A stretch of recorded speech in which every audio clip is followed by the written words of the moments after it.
دختری پادشاه و جوانی بهادر.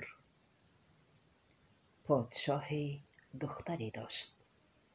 خیلی جوانها میخواستند او را به زنی بگیرند، اما دختری ناز پرورد به همه جوانها جواب رد میداد. من شاه دخترم، همسری من باید از همه جوانی زیبا و بهادر باشد، می گفت او.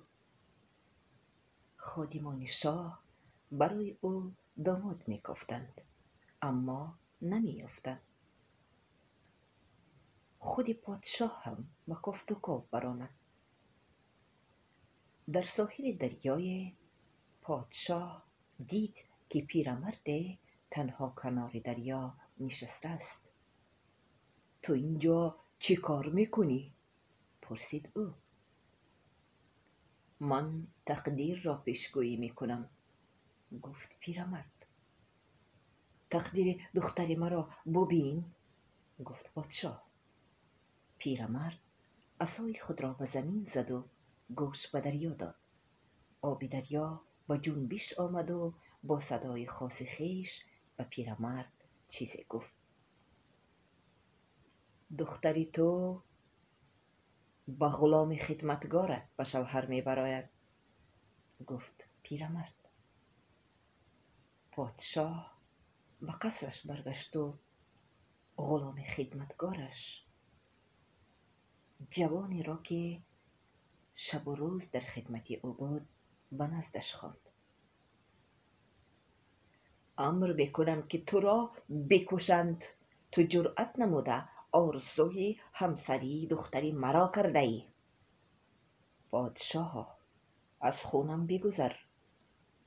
من هیچگاه آرزوی دختری تو را نکردم، گفت جوان.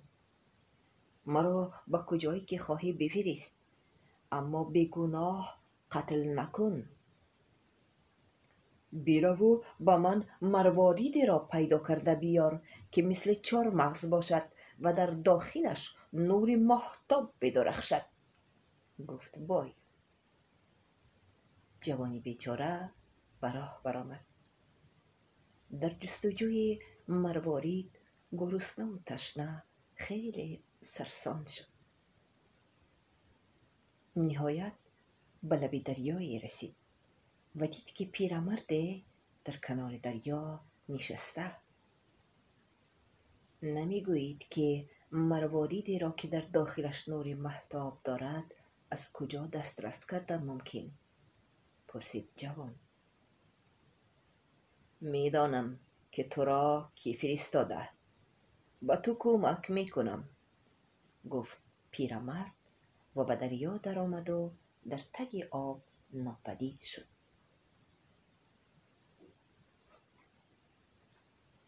پس از چندی پیرمرد از دریا برآمد و مروارید رخشانی را به جوان دراز کرد. جوان به او منتداری نمود و به راه برآمد. در قصر جوان مروارید را به شاه تقدیم کرد و آزادی خود را خواست.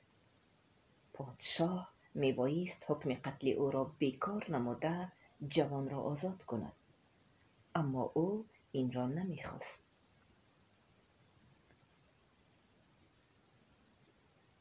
تو به آن جای برو که آفتاب و ماه میبرایند.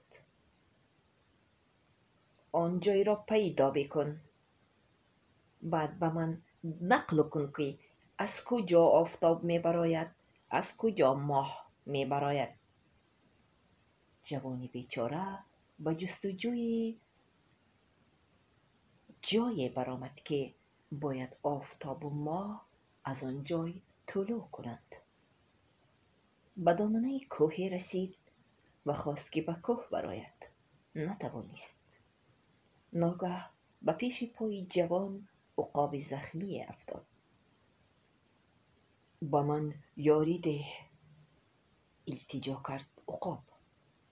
جوان زخم عقاب را شست و از گیاه دارو ساخت و به زخم عقاب مالید. تشکر به تو جوان مهربان، به پشتم نشین، تو را به مرادت می رسانم. گفت عقاب. جوان به پشت عقاب سوار شد و عقاب او را گرفت و به آسمان پرید. از بلندی جوان کوه زیبایی را دید که در احاطه قله ها بود. در این کوه آفتاب و ماهتاب آب بازی می کنند. اگر بعد آنها به این آب درآیی و آن آب را بنوشی، تو بهادر توانا می شوی. گفت عقاب. جوان سخت تشنه مانده بود، اما او طاقت می کرد تا که آفتاب و ماه را ببیند.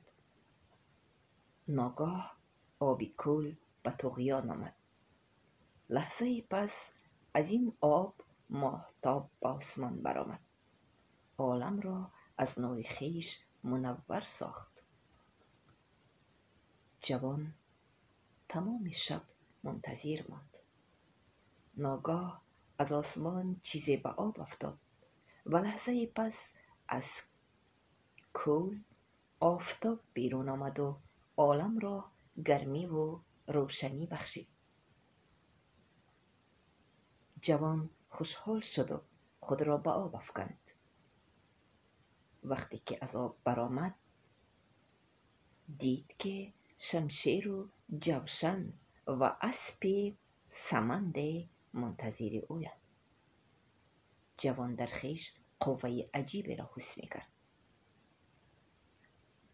اکنون او به بهادری تنومند تبدیل یافته بود. جوان به آسمان نگریست و عقاب را دید. تو مکان طلوع آفتاب و ماه را دیدی، آب معجزه‌ناک را نوشیدی. اکنون تو بهادر پرقدرتی، ولی کوشش کن که همیشه قوه خود را بهر تنتنه نیکی صرف بکنی. گفت عقاب. البته، جواب داد جوان. تنها باید با پادشاه حسابی کنم و آزادیم را به دست بیارم. جوان جهان پهلوان به درگاه شاه آمد. او را کسی نشناخت. دختر پادشاه با یک نگاه به جوان دل باخت. انا این جوان به دامادی میارزد، خطاب کرد پادشاه. پادشاه جوان را به ضیافت دعوت کرد. جوان به او سرگذشتش را نقل نمود. پادشاه جوان را شناخت، اما نمیخواست که از چنین جوانی پهلوان برکنار ماند.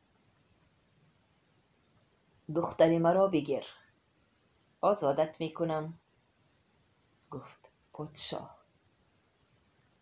در اصل او میخواست که این جهان پهلوان در خدمت او بماند و برای زیاد کردن مال و ملکش به او کمک بکند. آزادی من به دختر تو علاقمند نیست، گفت جوان. وقتی که جواب رد را پادشاه شنید به خشم آمد و به خدمتگارانش فرمود که جوان را به زندان اندازند. تمام خدمتگاران شاه با شمشیرهای برهنه به جوان در افتادند، اما جوان با سیلی همه آنها را به زمین افکند. وقتی که چنین قوه پرقدرت را دیدند، خدمتگاران و شاه و دخترش روی به گریز نهادند. جوان پهلوان به اسبش سوار شد و به راه برآمد. او اکنون می‌دانست که او را در پیش کارهای بزرگ انتظارند.